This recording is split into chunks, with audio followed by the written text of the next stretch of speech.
ជារុស្ស៊ីឬអ៊ីស្រាអែលហើយនិយាយជ្រៅបន្តិចអ៊ុយសខន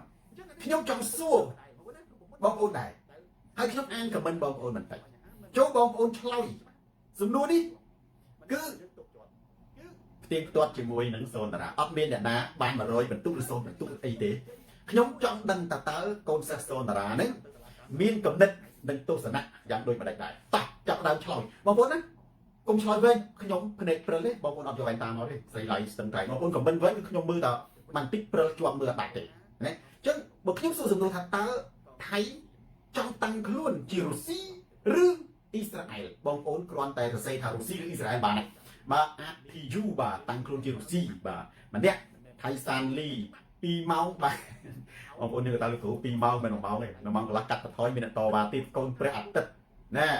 ឲ្យពូមាន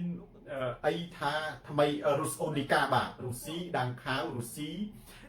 តារាសវណ្ណតារារុស្ស៊ីរមេតាអ៊ុំរុស្ស៊ីរិនដាកឹមរុស្ស៊ីវុទ្ធីរុស្ស៊ីសុគីរុស្ស៊ីសុខាភីបាទរុស្ស៊ីសាន់ដ្រាយុកអ៊ីស្រាអែលថៃសានលីថ្ងៃរះនិងផ្កាកំពង់ធំរុស្ស៊ីសុគន្ធីប៊ុនអ៊ីស្រាអែលប៉ាហេងណាខៀវកឹមតារារុស្ស៊ីពីច្រើនបងប្អូនយើងថារុស្ស៊ីបាទបើសម្រាប់សូនតារាថៃចង់តាំងខ្លួនទាំងពីរចង់ធ្វើដូចអ៊ីស្រាអែលផងចង់ធ្វើដូចរុស្ស៊ីផងប៉ុន្តែបងប្អូនយើងថារុស្ស៊ីគឺស្របនឹងចិត្តសូនតារាច្រើនណាគ្រាន់តែនិយាយថាចង់ធ្វើដូចប៉ុន្តែតើថៃដូចរុស្ស៊ីដែរទេឬក៏ថៃដូចអ៊ីស្រាអែលដែរទេតែខំហើយយើងត្រូវសួរសំណួរថៃចង់តាំងខ្លួនជាអ៊ីស្រាអែលឬរុស្ស៊ីមានន័យថាថៃចង់តាំងខ្លួនទាំងពីរចង់ធ្វើជាបងធំមហាអំណាចនៅអាស៊ានណាប្រមាថមើលងាយម៉ាឡេស៊ីបើកណាថៃចង់តាំងខ្លួនជាបងធំពលលោក SK នៅអាស៊ានមានន័យថាថៃបានណាបានប្រមាថមើលងាយម៉ាឡេស៊ីឥណ្ឌូនេស៊ីវៀតណាមហ្វីលីពីនសិង្ហបុរីមានន័យថាប្រទេសអាស៊ានទាំងអស់ត្រូវបានថៃប្រមាថមើលងាយណាឥឡូវខ្ញុំវែកញែកនីមួយហើយខ្ញុំនឹងនិយាយរឿងមួយមុននឹងខ្ញុំវែកញែកថាចុះឥឡូវកុំឲ្យនិយាយរឿងហ្នឹងខ្មែរយើងត្រូវតាំងខ្លួនយ៉ាងដូចម្ដេចបើថៃតាំងខ្លួនជារុស្ស៊ីនិងអ៊ីស្រាអែលតើខ្មែរយើងនឹងតាំងខ្លួនជាហ្គាហ្សាឬក៏ខ្មែរយើងតាំងខ្លួនជាអ៊ុយក្រែនមិនមែនទេអានឹងខុសមែនទេអានឹងខុសការតាំងខ្លួនធ្វើជាបងធំនៅអាស៊ីនៅអាស៊ានគឺជាចរិតនេះគឺវិសុទ្ធរបស់ថៃតែប៉ុណ្ណោះខ្មែរយើងខ្ញុំនិយាយពី3ចំណុចសំខាន់បងប្អូនណាចាំទេដើម្បីឆ្លើយតបទី1គឺប្តឹងនេះដូចមូលពេជ្រគាត់ធ្វើត្រូវហើយទៅតុលាការអន្តរជាតិត្រូវតែប្តឹង ICJ មិនប្តឹងមិនបានទេពីព្រោះកម្លាំងអាវុធកម្លាំងទ័ពយើងប្រហែលថៃប៉ុន្តែកម្លាំងអាវុធយើងណាមិនដល់ថៃទេសពីវុធបច្ចេកវិទ្យាទំនើបមួយទី2គឺប្តឹងទៅម្ចាស់ហាក់កលេខីទាំង18ប្រទេសកិច្ចព្រមព្រៀងសន្តិភាពក្រុងប៉ារីសទី3ពង្រឹងវិស័យយោធាឲ្យខ្លាំងទុកឲ្យជាប់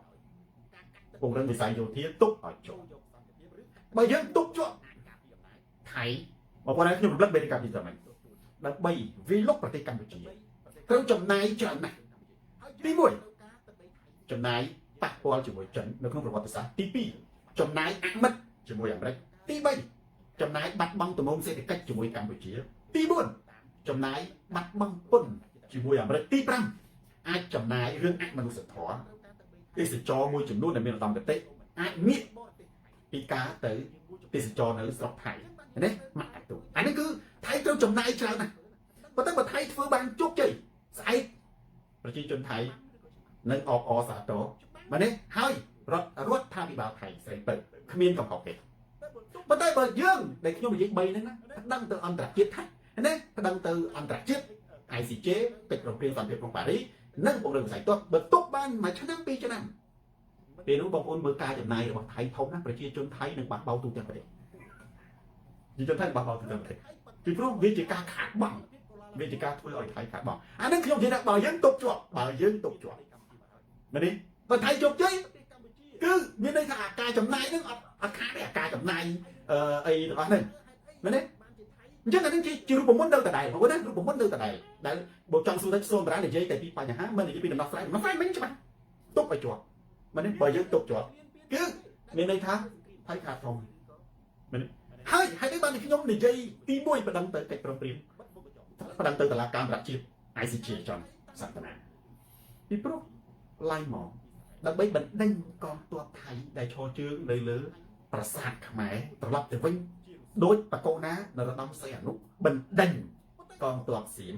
ឈរជើងនៅប្រាសាទព្រះវិហារត្រឡប់ទៅវិញមានតែច្បាប់មិនមែនច្បាប់បងប្អូនចាំពាក្យនេះមានកម្ពុជាយើងនេះប្រើច្បាប់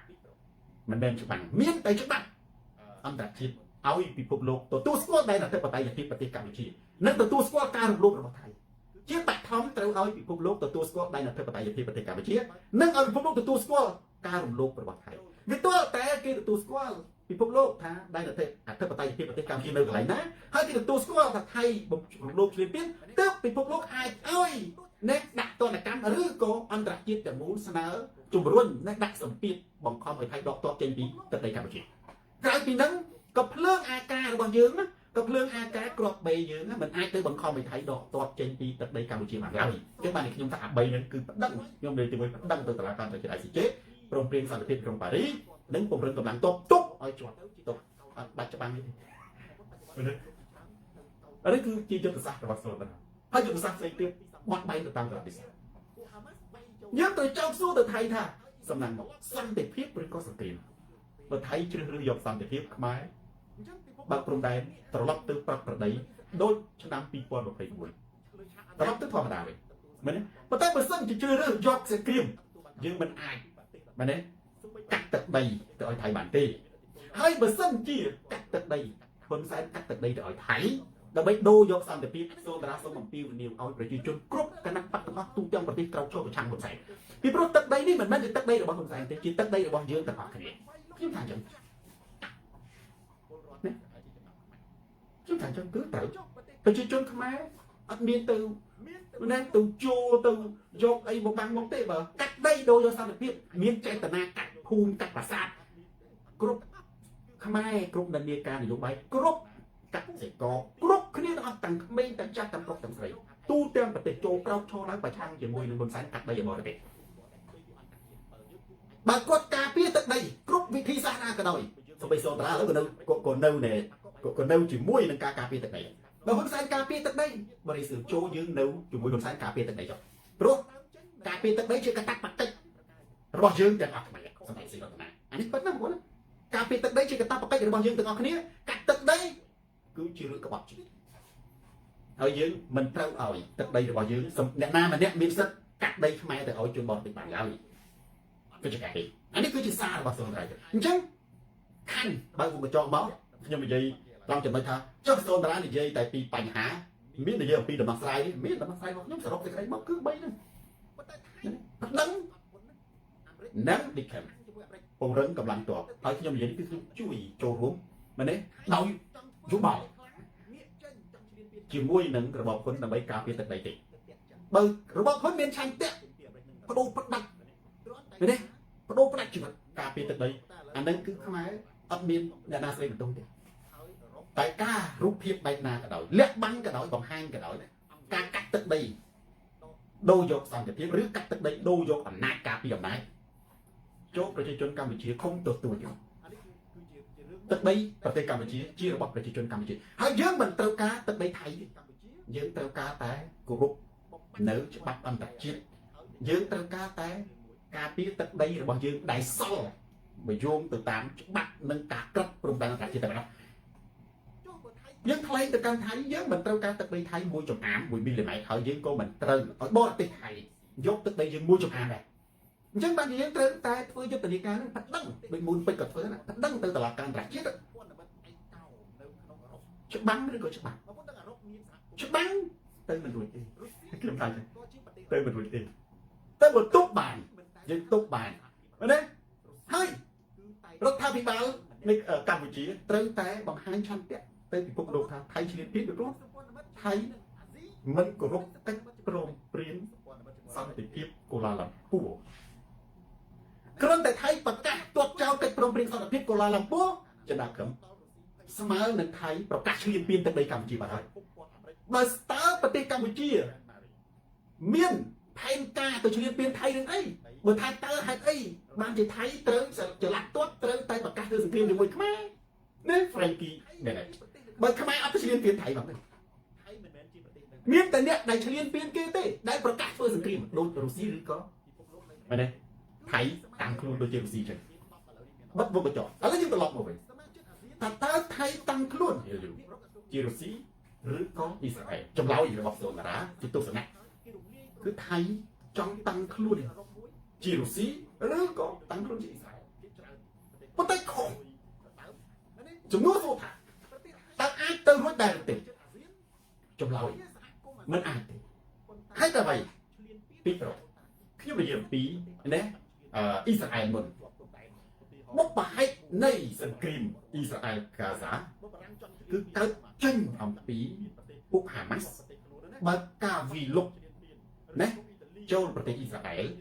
ហើយចាប់ចំណាប់ខ្មាំងដោយសម្ដេចតេជោចាប់ឪពុកសូនតាជាចំណាប់ខ្មាំងចឹងមែនទេចំណុចមួយដែលហ៊ុនសែនដូចហាម៉ាស់គឺចាប់មនុស្សជាចំណាប់ខ្មាំងព្រោះហាម៉ាស់ចាប់មនុស្សជាចំណាប់ខ្មាំងពិភពលោកបានកោតទោសពួកហាម៉ាស់បន្ទាប់មកអ៊ីស្រាអែលសងសឹកអ៊ីស្រាអែលសងសឹកវាយរហូតពីការទទួលបានការគ្រប់គ្រងពីពិភពលោកទៅជាការកោតទោសរបស់ពិភពលោកទៅវិញបងប្អូនបច្ចុប្បន្នពិភពលោកជាច្រើនទៅកោតទោសអ៊ីស្រាអែលវិញដោយសារវាលើសពីសងសឹកវាពួកហាម៉ាស់វាយចូលមកមែនទេហើយអ៊ីស្រាអែលត្រឡប់ទៅវិញវាសាហាវលើសពេកមែនទេសាហាវលើសពេកអញ្ចឹងពិភពលោកចាប់ដើមងាកបងប្អូនងាកចេញឥឡូវអ៊ីស្រាអែលគឺសម្រាប់លើឆាកអន្តរជាតិអត់ទទួលបានការគ្រប់គ្រងខ្លាំងទេលើកលែងតែអាមេរិកមួយអត់ទទួលបានការគ្រប់គ្រងខ្លាំងពីប្រទេសដទៃសូម្បីប្រទេសអង់គ្លេសប្រទេសបារាំងប្រទេសដែលមានឥទ្ធិពលនៅអឺរ៉ុបណាក៏លែងគ្រប់គ្រងបេសកកម្មយោធារបស់អ៊ីស្រាអែលលែងគ្រប់គ្រងអានេះគឺការពិតណាមែនទេព្រោះឥឡូវយើងត្រឡប់មកប្រទេសកម្ពុជាវិញតើកម្ពុជាពួកហាម៉ាស់បានវាយលុកហើយចាប់ពលរដ្ឋអ៊ីស្រាអែលជាចំណាប់ខ្មាំងទីចុះប្រទេសកម្ពុជាកូនខ្មែរប្រឆាំងមានទៅវាយលុកឆ្មក់ទៅវាយលុកប្រទេសថៃហើយចាប់ពលរដ្ឋថៃជាចំណាប់ខ្មាំងដែលធ្វើថៃប្រតិបត្តិការយោធាសង្សឹកមកអត់មានទេអត់មានទេទាំងអស់គឺផ្ដើមចេញពីថៃមានចេតនាគូសផែនទីយកទឹកដីខ្មែរហើយយកអាផែនទីគូសម្នាក់ឯងហ្នឹងមកដេញបង្ខំឲ្យខ្មែរទទួលស្គាល់តែផ្ទុយពីអន្តរជាតិបើយើងគូសអាចគូសផែនទីម្នាក់ឯងបានខ្មែរក៏អាចគូសផែនទីបើយើងមានអាវុធខ្លាំងដូចអាមេរិកគូសផែនទីយកក្រុងបាងកកហើយក្រុងបាងកកប្រទេសពិភពលោកលែងមានសម្ដេចធ្នាប់ថៃធ្វើខុសច្បាប់អន្តរជាតិធ្វើឲ្យពិភពលោកធ្វើតំបន់អត់មានសម្ដេចធ្នាប់វាផ្ដើមចេញមិនមែនផ្ដើមចេញពីខ្មែរអត់មានប្រកែកទេអានេះច្បាស់ខុសមួយគេនេះបូរ៉ៃសឿនឃើញនេះអានេះបាទខ្ញុំថាខុសពីអ៊ីស្រាអែលមួយទីយកប្រៀបធៀបមកជាមួយនឹងណាទេកិច្ចគ្រប់គ្រងកម្ពុជាអន្តរជាតិអ៊ីស្រាអែលវគ្គដំបូងខ្ញុំអត់និយាយឥឡូវវិញណានេះគឺមានការគ្រប់គ្រងពីអន្តរជាតិហើយនិងសហរដ្ឋអាមេរិកប៉ុន្តែថៃអាមេរិកសតពុនហ្នឹងអាមេរិកថៃប្រឆាំងជាមួយអាមេរិកមែនទេទៅតាក់ចិនអ៊ីស្រាអែលមិនដែលមានសព្វនមិត្តជាមួយចិនថៃចង់ធ្វើឲ្យប្រទេសខ្លាំងងាកចេញចង់ឈ្លានពានកម្ពុជាងាកចេញពីអាមេរិកទៅតាក់ចិនអ៊ីស្រាអែលអត់មានងាកចេញពីអាមេរិកនិងអឺរ៉ុបទេមែនទេគ្រាន់តែថាអាមេរិកនៅគ្រប់គ្រងប៉ុន្តែឥឡូវគ្រប់គ្រងអត់សូវខ្លាំងអាមេរិកគ្រប់គ្រងស្អាតសូវខ្លាំងហើយអឺរ៉ុបមែនទេមានប្រទេសមានឥទ្ធិពលដូចជាបារាំងអាល្លឺម៉ង់ណាអង់គ្លេសគឺដកការគ្រប់គ្រងបេសកកម្មយោធារបស់អ៊ីស្រាអែលអានេះគឺការពិតណាអានេះគឺជារឿងមួយដែលយើងចង់ប្រៀបធៀបថាថៃចង់ឈ្លានពានកម្ពុជាបំបត្តិសម្ព័ន្ធមិត្តជាមួយអាមេរិកហើយទៅចាប់ចិនគឺជារឿងមួយណាមហាមតកម្មដែលផ្ទុយស្រឡះទី2ចុះបើថៃតាំងខ្លួនជារុស្ស៊ីតើខុសរឿងខុសគ្នាត្រង់ណាដែលថាទៅមិនរួចបើថៃតាំងខ្លួនជារុស្ស៊ីទី1រុស្ស៊ីគឺជាប្រទេសគ្មានសម្ព័ន្ធមិត្ត គ្មានសម្ព័ន្ធមិត្តឯកោនៅក្នុងអឺរ៉ុបមកគាត់ដឹងអឺរ៉ុបមានសហគមន៍អឺរ៉ុបមួយរុស្ស៊ីក៏ជាប្រទេសអឺរ៉ុបដែរប៉ុន្តែរុស្ស៊ីមិនដែលស្ថិតនៅក្នុងសហភាពអឺរ៉ុបទេរុស្ស៊ីគឺតែងតែស្ថិតនៅម្នាក់ឯងអឺរ៉ុបមានសម្ព័ន្ធមិត្តជាមួយនឹងអាស៊ីនិងសម្ព័ន្ធមិត្តជាមួយអាមេរិកសម្ព័ន្ធមិត្តជាមួយអាមេរិកគឺអង្គការ NATO ណាហើយពាត់ជុំវិញរុស្ស៊ីសិតតែជាអង្គការ NATO រហូតដល់រុស្ស៊ីភ័យខ្លាចអ៊ុយក្រែនចូលជាសមាជិកអង្គការ NATO ភូមិពាត់អាមេរិកណែ Vivian Mary ទើបវាយកាន់កាប់ទឹកដីណារបស់រុស្ស៊ីរបស់អ៊ុយក្រែនប៉ុន្តែឥឡូវយើងមើលថៃជាប្រទេសនៅក្នុងអាស៊ានថៃមិនមែនជាប្រទេសនៅម្នាក់ឯងទេដូចរុស្ស៊ីណាមិនមែនជាប្រទេសមហាអំណាចពិភពលោកនៅម្នាក់ឯងទេគឺជាសមាជិកអាស៊ានមាន10ឥឡូវនេះមាន11ប្រទេសសមាជិកអាស៊ានហ្នឹងគឺកាត់ឆ្លុះគ្នាទេដូចសហភាពអឺរ៉ុបកាត់ឆ្លុះគ្នាទេសហភាពអឺរ៉ុបបើកណាគេចូលជាសហភាពអឺរ៉ុបហើយគេរំលាយព្រំដែននេះគេមានសហភាពអឺរ៉ុបមួយគេអត់ឆ្លុះគ្នាទេគេចាយលុយដូចគ្នាប្រទេសខ្លះភាគច្រើនប្រទេសខ្លះនៅរក្សាលុយដើមណាប៉ុន្តែប្រទេសថៃជាសមាជិកអាស៊ានជាសហគមន៍អាស៊ានប៉ុន្តែឈ្លានពានប្រទេសតូចតាចបើសិនជាប្រទេសបារាំងចង់ឈ្លានពានប្រទេសតូចនៅជាប់ព្រំដែនឧទាហរណ៍ប្រទេសលុចសំបូបារាំងស្អប់ទៅវត្តងប់ទៅចេះមែនទេបើបារាំងចង់ឈ្លានពានម៉ូណាកូបារាំងចង់ឈ្លានពានប្រទេសនៅជាប់ប្រទេសខ្លួនណាអាល្លឺម៉ង់ចង់ឈ្លានពានឬក៏អ៊ីតាលីឬក៏អីចង់ឈ្លានពានប្រទេសតូចតាចធ្វើចរិតដូចថៃណាប្រហែលជានៅអឺរ៉ុបនេះអត់មានសម្ដាប់ធ្នាប់និងសង្គ្រាមបង្ហូរជីបាត់ហើយថៃបង្កើតអត់មានសម្ដាប់ធ្នាប់នៅអាស៊ាននិងបង្កើតកំហុសធំនៅអាស៊ានដោយសារបើសិនជាថៃនៅម្នាក់ឯងបានបើសិនជាថៃសម្ព័ន្ធមិត្តជាមួយចិនថៃមិនមែនជាសមាជិកអាស៊ានទេមែនទេថៃនៅក្រៅសមាជិកអាស៊ានថៃអាចប្រជែងជាមួយសមាជិកអាស៊ានឡើងបានដើម្បីនេះដណ្ដើមប្រកួតអធិពលខឹងដូចរុស្ស៊ីនឹងខឹងអឺរ៉ុបចងសម្ព័ន្ធគ្នាដើម្បីប្រឆាំងជាមួយទប់ទល់ឥទ្ធិពលរុស្ស៊ីថៃបើចង់ប្រឆាំងជាមួយប្រទេសកម្ពុជាត្រូវដកខ្លួនចេញជាសមាជិកអាស៊ានហើយត្រូវតែប្រឆាំងជាមួយអាស៊ាន10ប្រទេសដោយគិតថាអាស៊ាន10ប្រទេសហ្នឹងចង់វាយលុកប្រទេសថៃអញ្ចឹងបងប្អូនណាឥឡូវនេះគឺគ្រប់គ្នាពេញមិនអាចទៅជារុស្ស៊ីបានទេដោយសាររុស្ស៊ីម្នាក់ឯងនៅក្នុងថៃជាសមាជិកអាស៊ានដែលតម្រូវសមាជិកអាស៊ានតម្រូវឲ្យគោរពគ្នារក្សាសន្តិភាពក្នុងតំបន់ប៉ុន្តែថៃធ្វើផ្ទុយស្រឡះគឺណាចង់ខុសថៃធ្វើខុសធ្ងន់ជាមួយសហភាពអាស៊ានខុសធ្ងន់ណាបងប្អូនមែនទេបើឆ្លោះផ្ទៃក្នុងអត់បញ្ហាទេដូចភូមាក៏ខុសសហគមន៍អាស៊ានដែរមែនទេប៉ុន្តែក៏អត់ឈ្លានពានប្រទេសដទៃការឈ្លានពានរបស់ថៃណាអាស៊ាន10ប្រទេសបើខ្ញុំយល់មិនដែរខ្ញុំនឹងបញ្ចុះបញ្ចូលឲ្យអាស៊ាន10ប្រទេសហ្នឹងណាថ្កោលទោសថៃណាថាដើរខុសស្តង់ដារអាស៊ានត្រូវឲ្យថៃដកចេញពីសហគមន៍អាស៊ានទៅដកចេញទៅបំបិទព្រំដែនដកចេញសហគមន៍អាស៊ានដែរបងប្អូនអ្វីទៅដែលហៅសហគមន៍អាស៊ានបងប្អូនមិនមើលច្បាប់អាស៊ានទេច្បាប់អាស៊ានប្រទេសដែលជាសមាជិកអាស៊ានអ្នកដែលកាន់ប៉ាសពតអាស៊ានគឺអាចដើរ10ប្រទេសដោយមិនត្រូវការវីសាហើយមិនត្រូវការវីសាបងប្អូនអាចទៅសិង្ហបុរីអាចទិញសម្បត្តិជនហោះទៅសិង្ហបុរីគ្រាន់តែបំពេញគេហៅថាបំពេញអន្តោប្រវេសន៍បំពេញអន្តោប្រវេសន៍ណាបំពេញតម្រូវអន្តោប្រវេសន៍ចូលទៅប្រមាណថ្ងៃឈ្មោះអីលិខិតឆ្លងដែនលេខប្រមាណយន្តហោះហើយត្រឡប់មកវិញណាប៉ុន្តែថាបងប្អូនមានចាំទេច្បាប់អាស៊ានហ្នឹងលិខិតឆ្លងដែនរបស់អាស៊ានហ្នឹងអាចដើរ10ប្រទេសមានវៀតណាមឡាវសិង្ហបុរីម៉ាឡេស៊ីឥណ្ឌូនេស៊ីថៃកម្ពុជាហ្វីលីពីននេះទាំងអស់ហ្នឹងដោយមិនត្រូវការវីសាឲ្យតែយើងមានលិខិតឆ្លងដែនអាស៊ានពួកចូលឡើងបាត់ព្រំដែនណាអាហ្នឹងវាគ្រាន់តែតំណឹងមួយព្រំលិខិតនៃជីវិតណាម៉ារីយ៉ាទេវាប្រឆាំងទៅនឹងច្បាប់អាស៊ានបាត់ហើយគ្រាន់តែថៃប្រកាសបិទព្រំដែនឈ្លានពានទឹកដីកម្ពុជាមានន័យថាអាស៊ានគួរតែដកថៃចេញពីសមាជិកហើយត្រូវរួមគ្នាជាមួយកម្ពុជាដើម្បីទប់ទល់ជាមួយថៃដូចដែលសហគមន៍អ្នកអឺរ៉ុបណារួមគ្នាទប់ទល់ជាមួយរុស្ស៊ីខ្ញុំស្នើឲ្យបើស្ថានភាពនឹងវាតានតឹងខ្ញុំស្នើឲ្យរដ្ឋាភិបាលកម្ពុជាធ្វើនយោបាយការទូតហ្នឹងគឺបើសិនជាថៃលែងគ្រប់ច្បាប់អាស៊ានទៅហើយបង្កអសន្តិសុខមិនឈ្លានពានវាធ្វើរុស្ស៊ីមិនទៅរុស្ស៊ីក្រៅសមាគមរុស្ស៊ីក្រៅសមាគមវាប្រឆាំងជាមួយនឹងសហភាពអឺរ៉ុបតែបើថៃនៅក្នុងសហភាពអាស៊ានតើនៅក្នុងសមាគមអាស៊ានរឿងអីបានជាថៃធ្វើនយោបាយប្រឆាំងជាមួយនឹងគ្នាឯងនេះហេតុបានជាធ្វើនយោបាយប្រឆាំងជាមួយគ្នាឯងអញ្ចឹងណាខ្ញុំសូមតារាបើសិនជាខ្ញុំជាមេដឹកនាំខ្ញុំជានាយករដ្ឋមន្ត្រីណា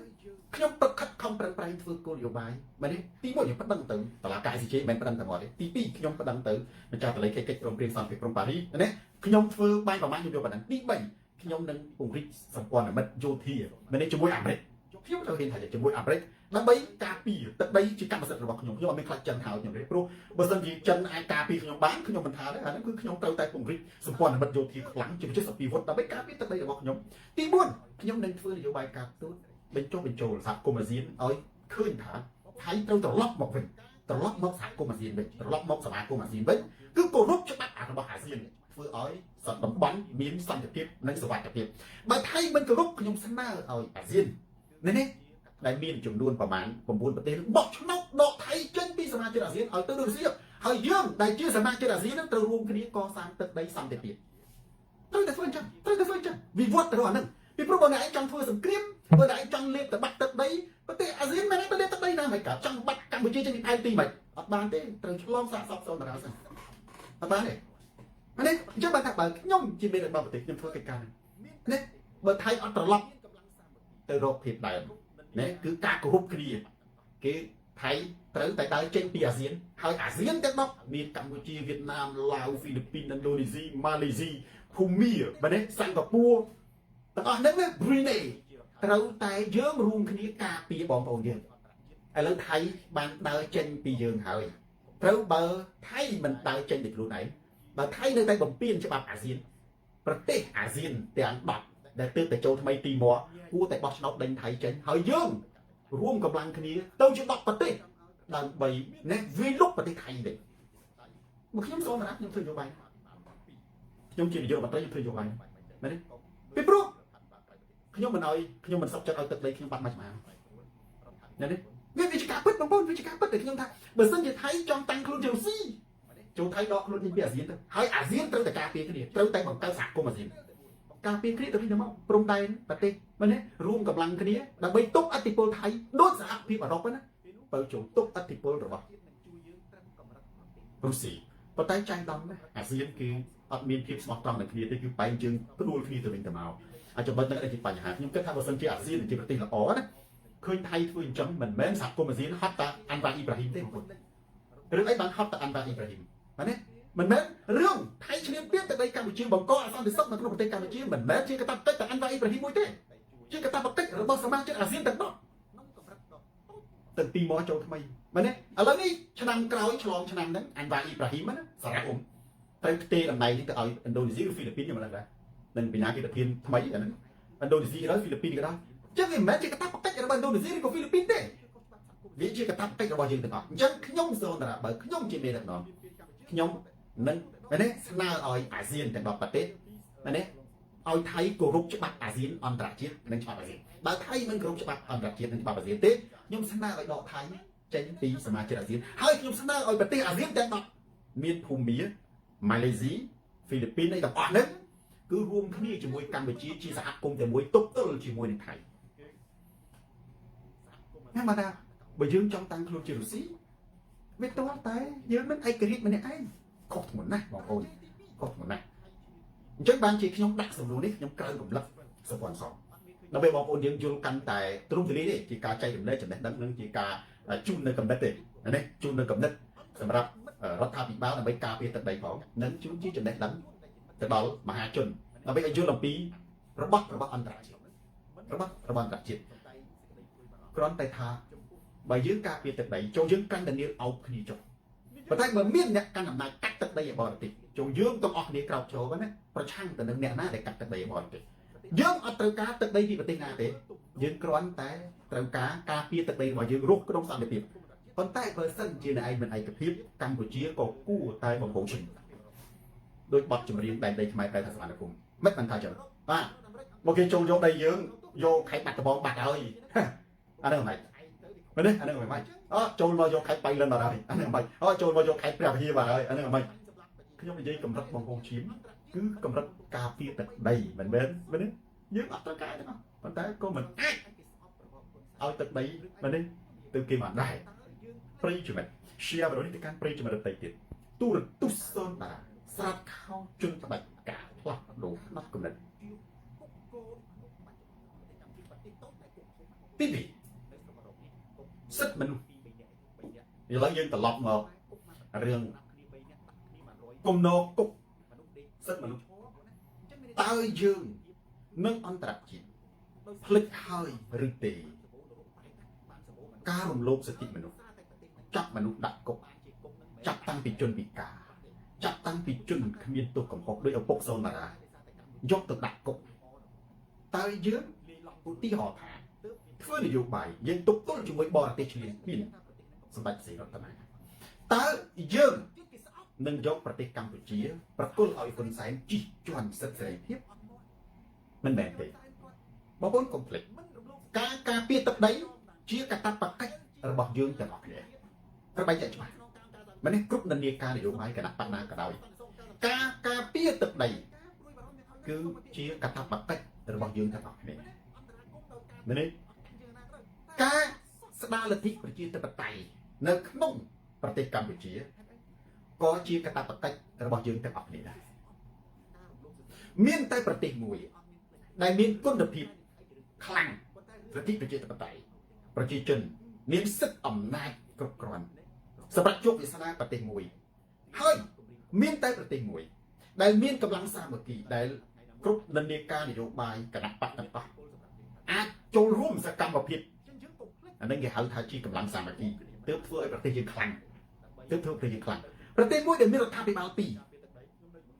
ទោះបីជារដ្ឋាភិបាលមួយមិនទាន់លេចរូបរាងទទួលស្គាល់ជាអន្តរជាតិជាហោហែ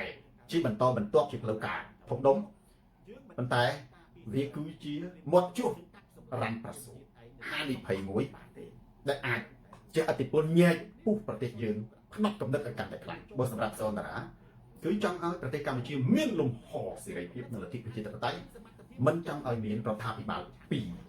តែនេះដូចខ្ញុំលើកឡើងបាញ់អញ្ចឹងកុំមើលងាយរដ្ឋាភិបាលក្រៅប្រទេសសោះកលាក់ចាក់ស្ថានភាពប្រែប្រួលរដ្ឋាភិបាលហ៊ុនក៏អាចនឹងត្រូវបានអន្តរជាតិបោះបង់ដែរមើលមិនឃើញទេបាទនេះប៉ុន្តែបើកាលណាយើងបន្តក្នុងពេលតែមួយបង្ខំឲ្យពួកគ្នានៅបន្តការកាប់សម្លាប់រំលោភសិទ្ធិមនុស្សពេលនោះបងប្អូនណាអន្តរជាតិនឹងជួយយើងត្រឹមកម្រិតប្រទេសទេត្រឹមកម្រិតប្រទេសសម្របសម្រួលទេបងប្អូនខ្ញុំកម្រិតប្រទេសសម្របសម្រួលមានតែម៉េចមានន័យថាគេអត់គ្រប់គ្រងពេញលេញនៅរបបនៅក្នុងប្រទេសមួយអញ្ចឹងបើកាលណាគេអត់គ្រប់គ្រងពេញលេញរបបនៅក្នុងប្រទេសមួយគឺគេអាសេឡានឹងមិនលូកដៃនឹងមិនជួយយើងពេញដៃពេញជើងគឺគេគ្រាន់តែជួយសម្របសម្រួលក្នុងកម្រិតដ៏តូចបងហើយអីទីប្របងប្អូនមានមើលឃើញទេការនេះដែលថៃឈ្លានពានប្រទេសកម្ពុជាបរាជ័យរបស់ហ៊ុនម៉ាណែតគឺមិនអាចធ្វើឲ្យសហគមន៍អាស៊ានទាំងមូលកោតទោសដូចខ្ញុំនិយាយមិញហ្នឹងខុសណាថៃធ្វើខុសច្បាប់សហគមន៍អាស៊ានហ្នឹងបើសិនជាថៃគាត់ចង់តែវាយឈ្លានពានកម្ពុជាគាត់គួរតែដកខ្លួនចេញពីសមាជិកអាស៊ានបងគ្រាន់តែខ្ញុំនិយាយអំពីដល់និយាយអំពីការកាន់លិខិតឆ្លងដែនប្រទេសអាស៊ានអាចចូលបាន10ប្រទេសបានមិនបាច់មានវីសាចុះយើងបិទព្រំដែនមានន័យថាប្រទេសទាំងពីរហ្នឹងវាទៅជាសង្គ្រាមហើយវាឡើងជាសមាជិកអាស៊ានណាជាងទូរស័ព្ទណាអញ្ចឹងបរាជ័យបើយើងមើលមកផ្លែគឺសហគមន៍អាស៊ានមិនបានតកោតទោសការឈ្លានពានរបស់ថៃមិនបានចាត់វិធានការប្រេករបស់ថៃទេបរាជ័យទី2ថៃឈ្លានពានប្រទេសកម្ពុជាបាញ់សម្លាប់ប្រជាជនស៊ីវិលអត់មានឃើញទូតណាមួយសម្បីទូតអាមេរិកមែនទេទូតអឺរ៉ុបឬក៏សហភាពអឺរ៉ុបអន្តរជាតិមិត្តរបស់ហ៊ុនសែនមានទាំងចិនរហូតមានទាំងយួនដែលជាមិត្តជិតស្និទ្ធមែនទេមិត្ត10000ឆ្នាំរបស់ហ៊ុនសែនផងហ្នឹងមិនទាំងកោតទោសសម្ដែងសេចក្តីព្រួយបារម្ភចំពោះការឈ្លានពានរបស់ថៃផងនិយាយឲ្យខ្លីណាហេតុអីបានជាប្រទេសអាស៊ានអត់ណាប្រតិកម្មទៅលើថៃពីព្រោះប្រទេសអាស៊ានខ្លះជាងបាត់គឺត្រូវមើលទំនោររបស់សហភាពអន្តរជាតិសហគមន៍អន្តរជាតិសហគមន៍អន្តរជាតិបើគេសម្ដៅខ្លាំងទៅលើអង្គការសហប្រជាជាតិមើលទៅលើសហរដ្ឋអាមេរិកនិងសហភាពអឺរ៉ុបអញ្ចឹងបើសិនជាសហភាពអឺរ៉ុបសហរដ្ឋអាមេរិកអង្គការសហប្រជាជាតិមិនកោតទោសប្រទេសអាស៊ានមួយចំនួនក៏ហ៊ានដើរផ្ទុយវាហ្នឹងដែរព្រោះខ្លះទៅតែឯងទៅវាខុសគេអញ្ចឹងហេតុអីបានជាប្រទេសយើងថៃឈ្លានពានបាញ់សម្លាប់ប្រជាជនតែបែរទៅជាអន្តរជាតិមិនកោតទោសថៃសូម្បីតែមួយទាល់តែសោះគឺដោយសារតែគេស្អប់របបហ៊ុនសែនដែររឿងអីខ្ញុំនិយាយបាញ់វិញតើយើងផ្លិចណាសុមិទ្ធាឡាជការរំលោភសិទ្ធិមនុស្សហើយនៅការចាប់មនុស្សដាក់គុកហើយនៅការចាប់មនុស្សជាគុកកោដូចភ្នំបច្ចុប្បន្ននៅក្នុងប្រទេសកម្ពុជាប្រទេសតូចតែគុកធំណាបងប្អូន នៅស្រុកអឺរ៉ុបនេះគុកមួយដាក់គ្នា2 3នាក់អីទេ3នាក់អីទេនៅស្រុកខ្មែរគុកមកបន្ទប់សម្រាប់គ្នា3នាក់ដាក់គ្នា100ទៅ200នាក់ណាមនុស្សដេកឈរហ្មងណាអញ្ចឹងមានន័យថាម៉េចបើប្រទេសសន្តិភាពគឺប្រទេសនោះគុកអត់មានមនុស្សទេដោយសារតែប្រទេសនឹងអត់សន្តិភាពបានសវោនរកប្រៃបានសវោមនុស្សទៅដាក់គុកហើយដោយសារតែប្រទេសនឹងអត់សន្តិភាពបានជាគុកនឹងមិនមែនដាក់តែមនុស្សអាក្រក់ទេបើកម្ពុជាដាក់តែមនុស្សអាក្រក់គុកអត់ចង្អៀតទេប៉ុន្តែដោយសារតែកម្ពុជានឹងដាក់មនុស្សល្អនៅក្នុងនេះលាយឡំជាមួយមនុស្សអាក្រក់ទើបវាធ្វើឲ្យគុកនឹងវាណៃហើយនេះគុកណៃបញ្ជាក់ថាប្រទេសនឹងកំពុងតែកើតសង្គ្រាមឬអសន្តិសុខអញ្ចឹងអន្តរជាតិគេស្អប់អានឹងដែរមែនទេគេស្អប់ហ៊ុនសែនដែរទើបគេអត់មាត់បើមិនជាហ៊ុនសែនគាត់ណាមិនរំលោភសិទ្ធិមនុស្សមិនចាក់ចងដាងកើប្រហែលជាអង្គការសហប្រជាជាតិតែនេះឧត្តមស្នងការអង្គការសហប្រជាជាតិផ្នែកសន្តិសុខហ្នឹងក្រុមប្រឹក្សាសន្តិសុខអង្គការសហប្រជាជាតិណាច្បាស់ជាចេញសេចក្តីថ្លែងការណ៍ព្រួយបារម្ភយ៉ាងហើយទៅក៏សូមឲ្យភាគីទាំងពីរហ្នឹងជជែកគ្នាដែរមែនទេអន្តរាគមន៍ដោយការទូតអត់កាន់យើងណាក៏ដោយតែអានេះអត់សោះបងប្អូនអត់សោះហេតុអីគឺបងប្អូនមានដឹងទេគឺគេស្អប់ការរំលោភសិទ្ធិមនុស្សរបស់ហ៊ុនសែនគេអត់មានផ្លេចទេរឿងហ៊ុនសែននឹងថៃជារឿងប្រទេសប៉ុន្តែរឿងកត្តាសិទ្ធិមនុស្សក្នុងប្រទេសកម្ពុជាគឺជារឿងច្បាប់អន្តរជាតិមួយទៀតណារហូតឥឡូវនេះអន្តរជាតិកំពុងតែត្រៀមធ្វើច្បាប់គម្រាមកំហែងឆ្លងដែនទោះជាវាមិនទាន់ចេញជារូបរាងក៏ដោយខ្ញុំគិតថាថ្ងៃណាមួយវាអាចចេញជារូបរាងមានឥទ្ធិពលបានវាមានឥទ្ធិពលសម្រាប់យើងប្រើប្រាស់ទីបានគេស្អប់អានឹងដែរអញ្ចឹងយើងកុំភ្លេចទោះបីជាយើងរួមគ្នាមិនថានិន្នាការនយោបាយណាទេដើម្បីការពារទឹកដីទាំងទៅតែសម្រាប់សូនតារាបើហ៊ុនសែនការពារទឹកដីខ្ញុំនៅជាមួយហ៊ុនសែនដែរនេះគ្រប់កលៈទេសៈអត់មានអីទេគាត់ការពារទឹកដីខ្ញុំទៅប្រឆាំងគាត់ទេប៉ុន្តែខ្ញុំនឹងប្រឆាំងជាមួយនឹងការរំលោភសិទ្ធិមនុស្សខ្ញុំមិនដែលបោះបង់ចោលពីព្រោះយើងមិនអាចការពារសត្រូវឆ្លៀងពៀនទឹកដីនឹងកាប់សម្លាប់ជនជាតិឯងនៅក្នុងស្រុកបានទេយើងត្រូវតែរួមគ្នាបាទនេះរួមគ្នាមិនមែនតើចូលគណៈបព្វជិជនទាំងអស់ឬក៏ចូលគណៈបក្សសង្គ្រោះជាតិទាំងអស់ទេគឺត្រូវតែបើកលំហឲ្យមនុស្សគ្រប់នានាការគ្រប់កំណត់អាចបញ្ចេញសមត្ថភាពបញ្ចេញកំណត់ទោះជាគេប្រឆាំងជាមួយដែរក៏ដោយដែរអត់មានសមត្ថភាពប្រជាជនដាក់បន្ទុកដែរតែតែគេប្រឆាំងជាមួយហ៊ុនសែនដែរមានទៅសិទ្ធិសម្រាប់អីជំនួសហ៊ុនសែនទៅសម្រាប់អាចចាប់ឲ្យដាក់គុកព្រោះតែអ្នកនឹងទទួលបានការគ្រប់គ្រងបើគេប្រឆាំងជាមួយហ៊ុនសែនអ្នកនឹងទទួលបានការគ្រប់គ្រងពីប្រជាជនមានន័យថាគេដើរតាមបើគេដើរខុសប្រជាជនដាក់ទោសគេទៅបើប្រជាជនគេចង់ផ្លាស់ប្ដូររបបហ៊ុនគឺគេផ្លាស់ប្ដូរតាមរយៈអ្នកដែលមានកំណត់ផ្ទុយណាវិតដាលីពីហ៊ុនសែនហ្នឹងឧទាហរណ៍គេបោះឆ្នោតគ្រប់គ្រងសូនតារាដោយសារតែខ្ញុំនឹងមិនមែនជាគណៈបព្វជិជនបើខ្ញុំជាគណៈបព្វជិជនគេបោះឆ្នោតគ្រប់គ្រងខ្ញុំស្អីអាហ្នឹងជាចំណុចមួយអញ្ចឹងកន្លែងនេះណាបងប្អូនខ្ញុំគ្រាន់តែចង់រំលឹកថាចូលយើងកុំភ្លេចបងប្អូនឥឡូវយើងរៀបរាប់ប្រទេសកម្ពុជាស្ងាត់សូន្យថ្មីនេះខ្ញុំបានឃើញអត្ថបទបងប្អូនយើងខ្លះសរសេរអំពីស្រុននិងសោភានិងស្រុនដែលជាអ្នកនិយាយអំពីកិច្ចព្រមព្រៀងសន្តិភាពនៅក្រុងប៉ារីមិនគួរគាត់ជាប់គុកទេមិនគួរគាត់ជាប់គុកប្រទេសកម្ពុជាមែនទេសម្អាតសេរីភាពអស់អាលីងសម្អាតសេរីភាពកម្ពុជាជាឧក្រិដ្ឋកម្មសិទ្ធិមនុស្សបងប្អូនថ្ងៃនេះមែនទេគួរជាឧក្រិដ្ឋកម្មសិទ្ធិមនុស្សបងប្អូនមកសម្អាតស្អាតអស់ឥឡូវនេះសំបីតែអ្នកបញ្ចេញមតិម្នាក់ក៏អត់មានទេបច្ចុប្បន្ននៅក្នុងប្រទេសកម្ពុជាលែងស៊ូបើសល់មួយទៅដល់ណានៅក្នុងប្រទេសកម្ពុជាអាចបញ្ចេញមតិអ្នកផ្ទុយអំពីរដ្ឋាភិបាលមានអត់មានទេអត់សោះអញ្ចឹងពេលវេលាសម្រាប់បងប្អូនយើងដែលកុំភ្លេចទោះយ៉ាងណាក៏ដោយកុំភ្លេចបញ្ហាសិទ្ធិមនុស្សក្នុងប្រទេសកម្ពុជាត្រូវតែអប់រំពិភពលោកបងប្អូនមើលស្រុនសោភាឪពុកសូនតារាហ៊ុនយុទ្ធយើងកុំនិយាយពីពុកអក្រិតជនការដែលហ៊ុនសែនចាក់វិធានការទៅលើអក្រិតជនគាត់បានបុណ្យគាត់ចាក់វិធានការកាន់តែខ្លាំងរេណូគឺគាត់កាន់តែព្រះប្រទានពរប៉ុន្តែទេវតាព្រះជាម្ចាស់នឹងកោតទោសហ៊ុនសែនដាក់ទណ្ឌកម្មហ៊ុនសែនតែចំណុចដែលហ៊ុនសែនចាប់ជនគ្រប់ត្រង់ដាក់គុកតែប៉ុណ្្នឹងហើយយើងដូចគ្នាជាប្រជាពលរដ្ឋខ្មែរយើងកោតទោសហ៊ុនសែនយើងកោតទោសហ៊ុនម៉ាណែតយើងប្រឆាំងទៅនឹងហ៊ុនសែននិងហ៊ុនម៉ាណែតតែចំណុចដែលគាត់ចាប់ជនស្រុកត្រង់ដាក់គុកតែប៉ុណ្ណឹងណាបងប្អូនអានោះតែធំណាប្រទេសកម្ពុជាយើងគឺបានបោកសម្អាតដោយពាក្យខ្មែរក្រហមហ្នឹង